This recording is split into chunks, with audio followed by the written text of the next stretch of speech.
There are so many wonderful, creative people out here, and the locals that have been here forever, they are the salt of the earth for this area.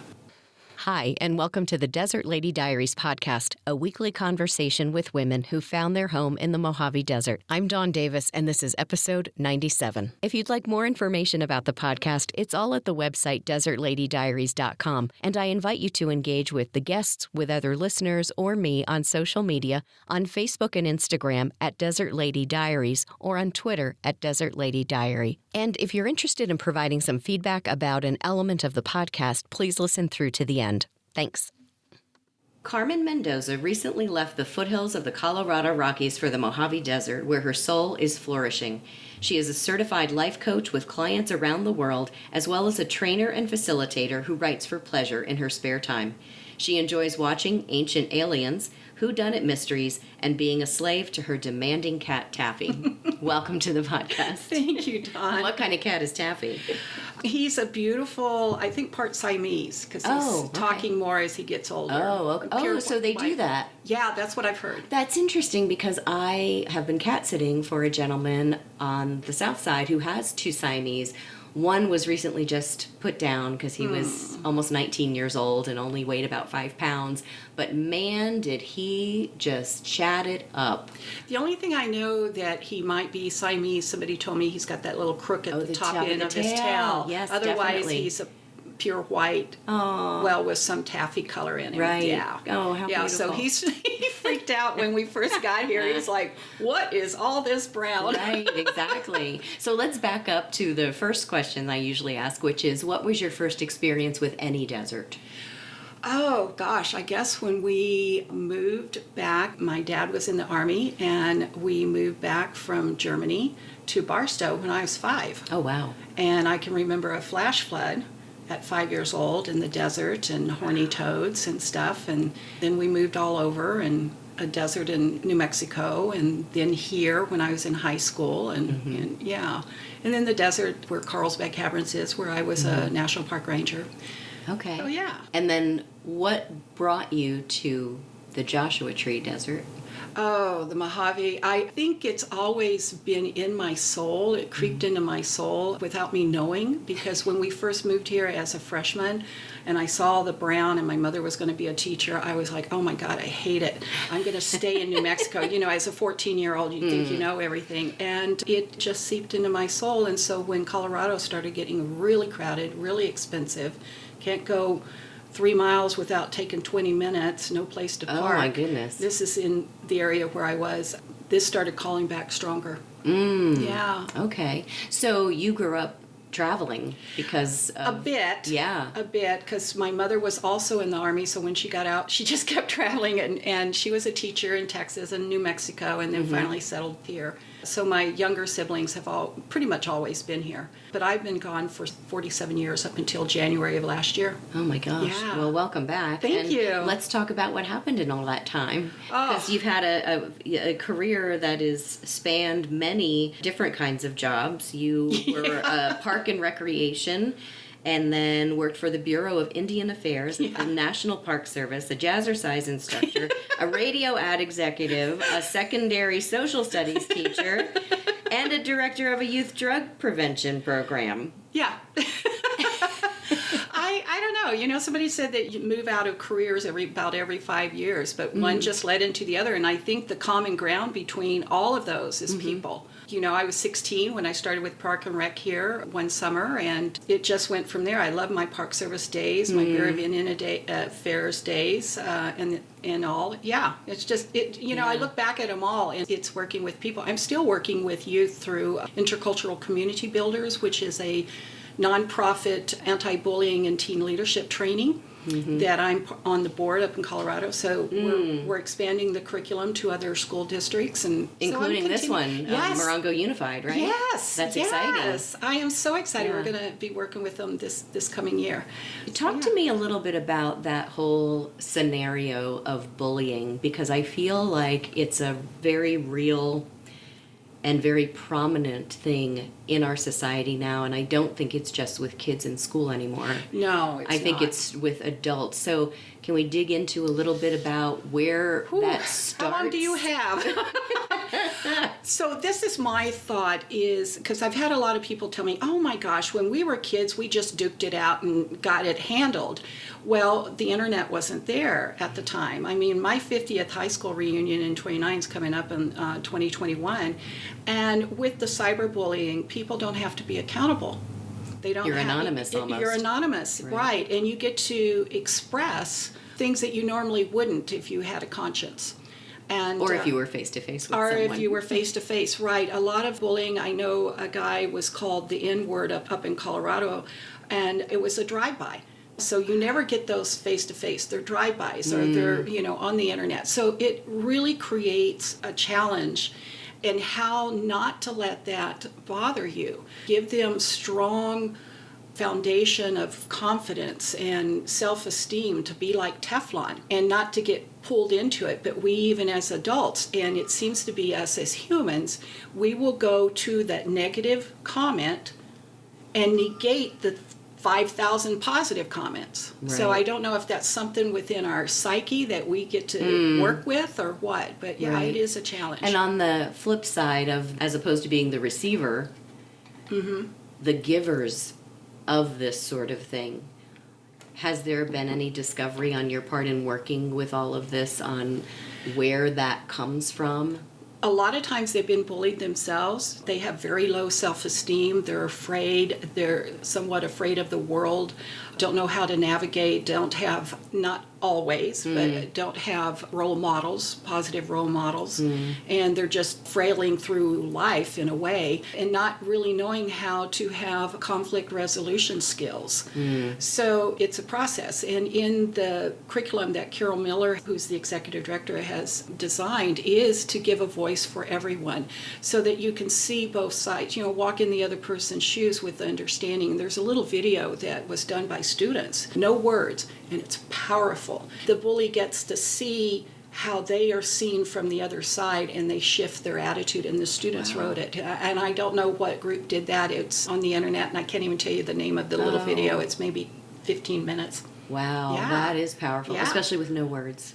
Right, and it was students who created it. Wow. And so I'm all about empowering youth to be, we even have youth facilitators that will be facilitating and role modeling for their own age group. Wow. Yeah. That's amazing. Yeah, so that's one area. Yeah. So amongst all of these activities that you're doing, and you're also doing some private life coaching. Right. You have clients for that as well, but then you're also writing. That was a surprise. It was interesting. It was in a particular January, and I'm standing in front of the kitchen sink, and my two cats are on the right, and I'm looking out at the snow in the backyard and the snow falling, and I'm just kind of enjoying the scenery, and I literally heard a voice say, and then it happened, between mile marker 165 and 164, the road disappeared, and I looked over. It didn't scare me. I looked over and I looked at my cats, and they were still looking at the sink. And I thought, that'd make a good story. So over 6 weeks, other snippets of ideas and stuff. And so finally, one day, at the end of February, I sat down in front of the computer and I cranked out the first 13 pages of the book, Road to Soul, and the story, Mojave Nights.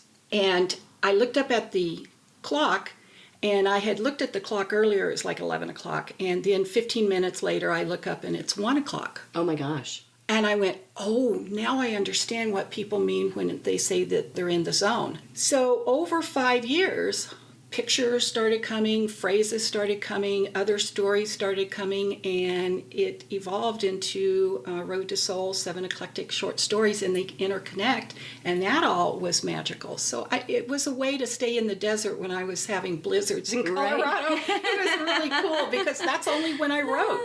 So it's been a little interesting here, now that I'm here actually in the space of what I wrote, and it was published in 2014. It's a little bit challenging. I think I have to go back there and write about here. Oh. Take you out of it brings up the memories, I guess. Oh, absolutely. Right. The desert, the tones, the silence, just all of that. Yeah. Yeah. What are some of the things that you enjoy about it the most? I think it's the space, the open space and the quietness and the way the desert has allowed silence, if that makes sense, that seeps into your soul, seeps into your DNA, and slows down the heart rate. Focus helps us focus. Yeah, it kind of strips away a lot of things. Yeah, it puts us in that moment. And it's magical. And I think it's always done that. I remember my hair was very long, down past my waist. And I would, after washing it, sit out on my mom's brick wall that was in front of her house, and I could see all the way to the base. And I would sit there and just run my fingers through my hair, letting the breeze dry it, and just watching. I think it's the Pinto Mountains that are on the northeast side as you go through Sheep Hole. And I would watch the color tones change as the sun was setting.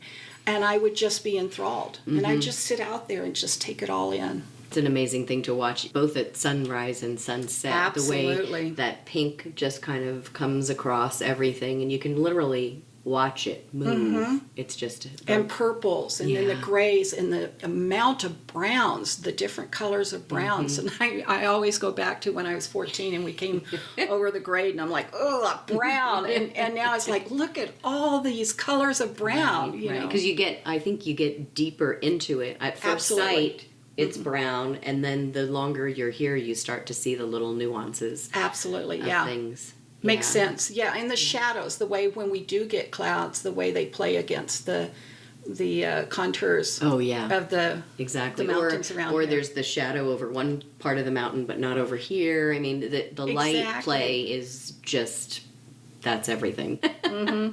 So speaking of light play, you work with light. I do. I do a lot of things. Talk about that. Along with coaching, and my business name for the last 15 years was Connections Heart Centered Coaching, and I just recently changed it to Harmonic Coaching because I've added lights, which are harmonic light frequencies. So there's frequencies within the lights, and they are paths of lights that are placed on the body. You don't have to be undressed, and they go between your clothing and to your skin, and they're non-invasive, FDA cleared lights. They help with sleep, they help with stress, wound healing, all sorts of things. There was a young man that was in a horrible oil rig fire. I know his mother up in Colorado, and she was like a mama bear, and she did everything along with the traditional medicine and surgeries. And so he went along to help her, and so she heard about the lights, and he was like, okay, Mom, whatever.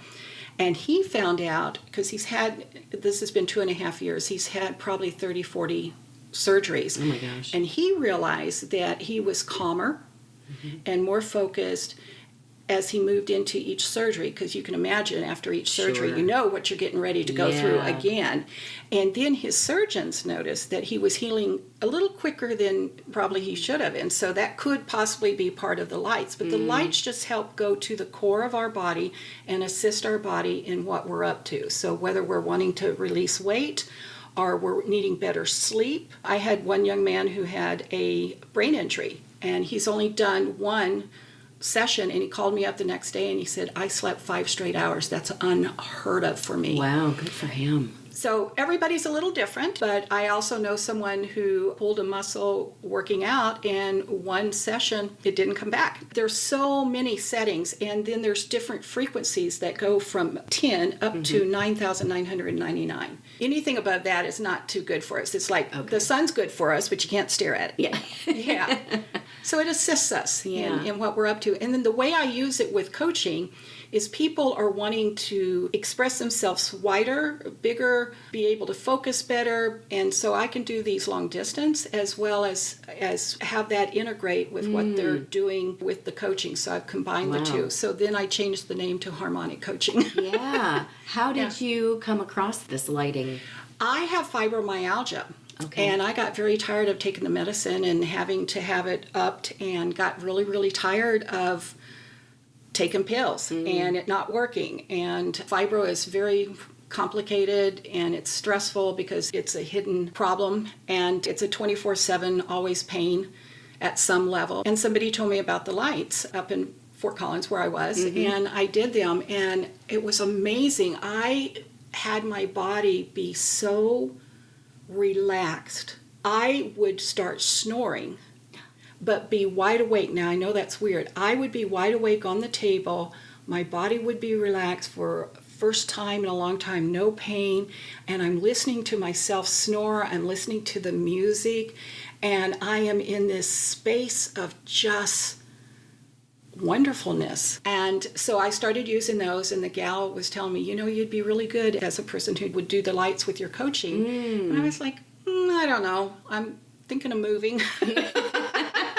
So in November, I decided, I think it'd make a really good combination with the coaching. So I do the lights by appointment at my home office, and then at Rainbow Stew on Wednesdays from 1 to 5. And they're only $35 a session, so very inexpensive. They do a lot of great things at Absolutely. Rainbow. And in your coaching, what was it that made you go in that direction? And you've gone to the point of getting certified and everything. So. Oh my goodness, yes. I'm starting to work on my MCC, which is Master Certified Coach. So I'm a professional certified coach from the International Coach Federation.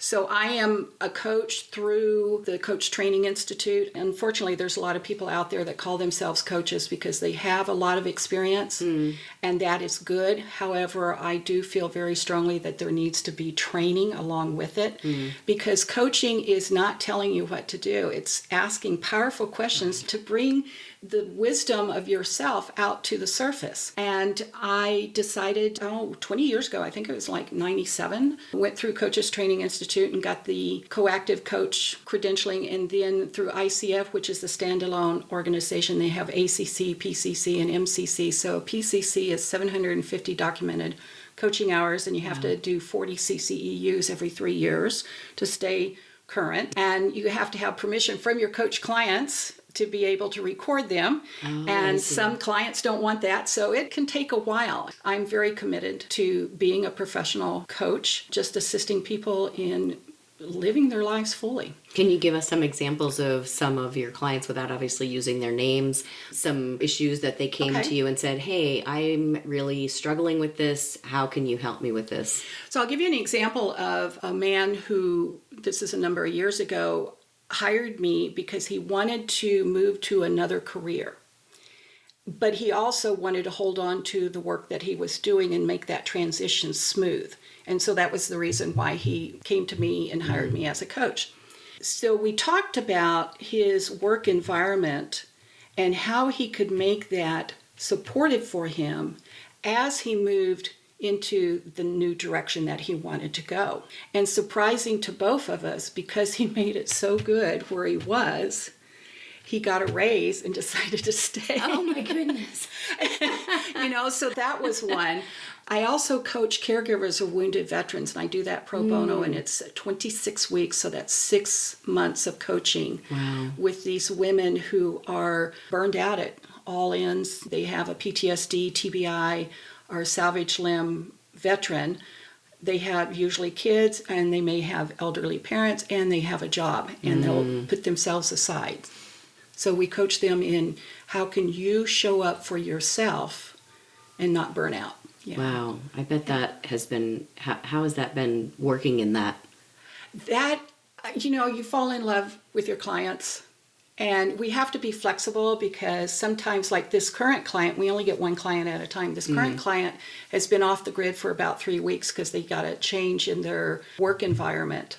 I had another client who had secondary PTSD because their husband could go into a blackout. So when he'd be driving, they would be kind of out of the corner of their eye, making sure that he is still alert and here, and what's going to trigger him. And then, being always on alert. Like, I know a lot of people are on alert about the earthquakes around here without realizing that we're on edge, or we're, hyper alert. Probably tenses up your entire body. And you have no idea. Yeah, you don't really know that. Until after it's all over. So we give them tools and help them move toward and accomplish the goals that they're wanting. And it usually takes about 3 years before our caregiver is ready to be coached, because the first 3 years they're trying to find their new normal, work with the VA, which can be horrific in some ways. My mother was a disabled vet, and I got to go down with her to Loma Linda every time she had an appointment until I graduated high school. I had an experience with that. Yeah, it's pretty devastating to hear the stories like that, because these folks are putting their whole lives on the line for us, and then they come back and it's like, oh, thanks, bye. We forget about them. Pretty much in some areas, and then just getting appointments, and then, yes, all of it. Just all of it, Elizabeth Dole has done the Hidden Hero. And there's 5 million hidden heroes in the United States, which are the caregivers of wounded veterans. Oh, that's a ton. Huge number, yeah. Let's shift gears a little bit to growing up in the desert and then coming back to the desert later in life. Okay. What are some things that are different, better? The mountains are the same, thank goodness, and they are the ones that really speak to my soul. It's a little bit more conservative here than I remember. My mother was very active in the Democratic Party, but I was in high school too. And we were a close group in high school. And of course, most folks were from the base and have moved around. However, a number of us are coming back now that we're retiring, and it's really sweet to see people that I somewhat stayed in touch with over the years, and some I have stayed in touch more. It's gotten a little bit busier on the highway, I've noticed. It used to not be. Yucca's gotten better in driving. Don't take that bad, Yucca. Right. But when I was a kid, they'd drive down the middle of the road. Oh my goodness. You can't now. There's too many cars. Yeah, and there's lane markings. I don't think they're...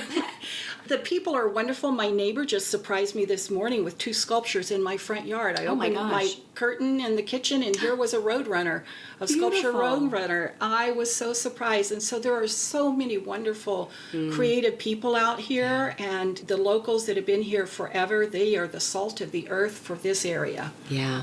What do you think it is? Because you said a number of people that you were here with in their youth and have moved away are now returning as they've retired. What do you think it is about this place that has drawn them back? Is it a number of things, I'm going to guess at this that it probably is that we had good memories of high school. It's also less expensive in some ways.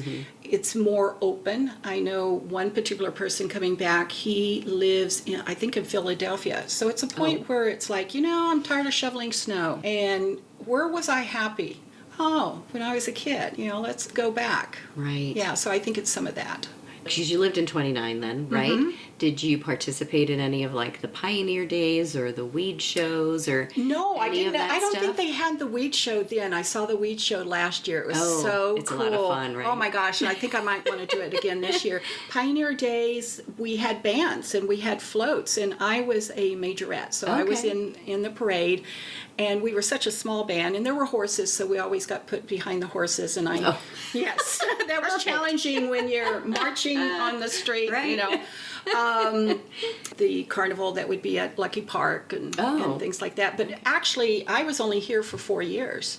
My growing up was a little bit different than my siblings because they're almost 5 and 6 years younger than me. Oh. And they were in elementary school when I was a freshman in high school. Okay. And so I had the high school years. Right. And then I took off to college in Northern Arizona University where I got really involved with the Navajo culture. And then I went into the Park Service and, so just constant crazy moving around. Yeah, but I think that broadens your perspective. Absolutely. One way to really help people break out of their box and their view of just the way things need to be, like everybody should look like and think like me, is start traveling and reading, and it will definitely broaden horizons. Right. Yeah. So if someone were to come to you and say, you know what, Carmen, I think I'm going to move to the desert, what are some things that you would tell them about that? I'd tell them how hot it is, and they'd probably fry, so they may not want to. And the hidden agenda with that is I want the desert to stay open and spacious. But if somebody really seriously, if somebody wanted to move to the desert, I would ask them, what is your purpose? What is the reason? Not why, but what is your reason? Because a lot of people from California moved to Colorado because they just wanted it a little bit cheaper, but then they couldn't handle the snow and the weather, and they moved back. So have they done their research? Right. Have they come out and stayed a month before they make that big move? Yeah. Are you able to be in isolation or openness. I ran into a gal up at Pappy and Harriet's that could not believe that I lived in 29. It was so isolated. I said, are you kidding? It's like doubled when I was there as a high schooler. And she said, I have to have the city. I have to have people around me. And that's something that people don't realize until they get out into the open space. I remember a guy from Texas came to visit us when I was in high school, and we were standing on my mom's front porch, and of course you could see way out. And it made him nervous because he was used to all the trees in Texas. And I remember my younger sister and I went up to Washington State to see my sister, who unfortunately was passing from cancer. And we felt claustrophobic because there were too many trees, and we couldn't, there's an off-ramp? Where? Oh, here it is, but there were trees. And then we turned on, and and here's buildings. And so check that out. Make sure it's something that you can really live with. Yeah, I think it was Cheryl Erickson who kind of confirmed a theory that I developed since living here. Particularly, there was a time when I regularly would drive out to the Palms in 29 for breakfast. Oh, yeah. I would call that my Sunday church, because when I lived in downtown LA, I would get up early, get in the car, and drive to Venice with my coffee and a little breakfast and a newspaper, and get out there super early, and I would call it Surfer Church, because all the surfers, were out there in the quiet. And then when I moved here, I started doing that to the Palms. I go, oh, I have a new church now. It's, Palms or Desert Church. So Cheryl Erickson, when she was here, she said desert people are beach people. Because, I get that. Yeah, because of the vastness that you're looking at when you're either in the desert and you're looking at the vastness before you, or you're at the ocean and you're looking at the vastness. That makes perfect sense, because in 1979, for about half a year, my ex-husband and I lived off of Godwin Road. He was working for Southern California Edison. I met him my last day at Mesa Verde, and he's from Fort Collins, Colorado. And so he came out here. I went back to 29 to decide whether I wanted to continue in the Park Service or not, so regrouping. Right. And then he came out, and we decided to stay here, and then we did go up to Colorado. But some of my favorite memories is living in that little cabin. Came across a receipt. It was $160 for the month rent. 1 bedroom, 5-gallon hot water heater, and we had to have our water hauled. And I looked it up. It's an Airbnb now for like $180 a night or more. 200. Goodness. I know. I just had to laugh. But we would go walking at night on the full moon without flashlights. Yeah, it's pretty amazing. And just sit out there. We sunbathed up on top of the van, and just that beauty and the silence. And we would go to the Palms, and he'd play pool, and I'd sit there and play on the karaoke. Not a karaoke. What is the machine? Anyway, it was like like a poker machine. Poker machine. Oh, yeah. Okay.